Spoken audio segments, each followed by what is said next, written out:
back then, yeah. Those were simpler times, I think. I just feel like we may be going back to that, by the way. But in a way, good, because when I read things like the foundations of capitalism are shattering, I'm like, maybe we need that. Maybe we need some time where we're walking around with a donkey with pots clanging on the sides. You think that would just bring us back to reality? Yeah, because everything is amazing right now, and nobody's happy. Like, in my lifetime, the changes in the world have been incredible. When I was a kid, we had a rotary phone. We had a phone that you had to stand next to, and you had to dial it. Yes. You don't realize how primitive... You're making sparks in a phone, and you actually would hate people with zeros in their numbers because it was more... It was like, oh, this guy's got 2 zeros. Screw that guy. Why do I want to... Yeah. And then if they called and you weren't home, the phone would just ring lonely by itself. And then if you wanted money, you had to go in the bank for when it was open for like 3 hours. You had to stay in line, write yourself a check like an idiot. And then when you ran out of money, you'd just go, well, I can't do any more things now.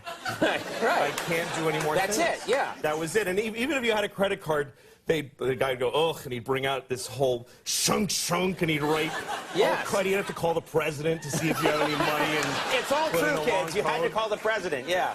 It was ridiculous. Yes. Do you feel that we now, in the 21st century, we take technology for granted? Well, yeah, because now we live in an amazing, amazing world, and it's wasted on the crappiest generation of just spoiled idiots that don't care, because this is what people are like now. They got their phone, and they're like, it won't...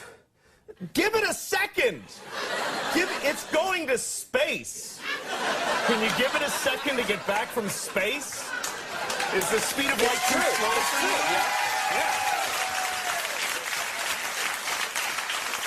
I was on an airplane, and there was internet, high-speed internet on the airplane. That's the newest thing that I know exists. And I'm sitting on the plane, and they go, open up your laptop, you can go on the internet. And it's fast, and I'm watching YouTube clips. I'm in an airplane.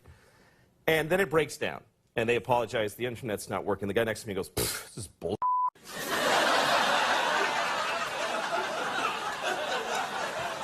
Like, how quickly the world owes him something he knew existed only 10 seconds ago. Right. And on planes,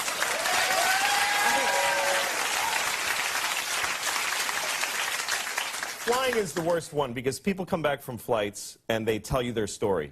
And it's like a horror story. They act like their flight was like a cattle car in the 40s in Germany. That's how bad they make it sound. Right. They're like, it was the worst day of my life.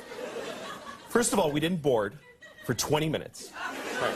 And then we get on the plane, and they made us sit there on the runway for 40 minutes. We had to sit there. Oh, really? What happened next? Did you fly through the air incredibly like a bird? Did you partake in the miracle of human flight, you non-contributing zero, that you got to fly? You're flying! It's amazing. Everybody on every plane should just constantly be going, oh my God! Wow! Yes! You're flying. You're sitting in a chair in the sky. Yes. Yeah.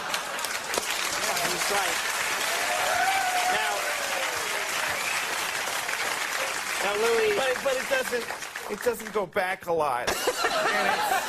and it's not really... You know, here's the thing. People, like, they say there's delays on flights. Yeah. Delays, really?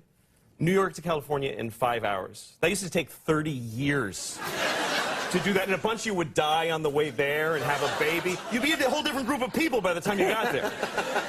Now you watch a movie and you take a dump and you're home. Yeah.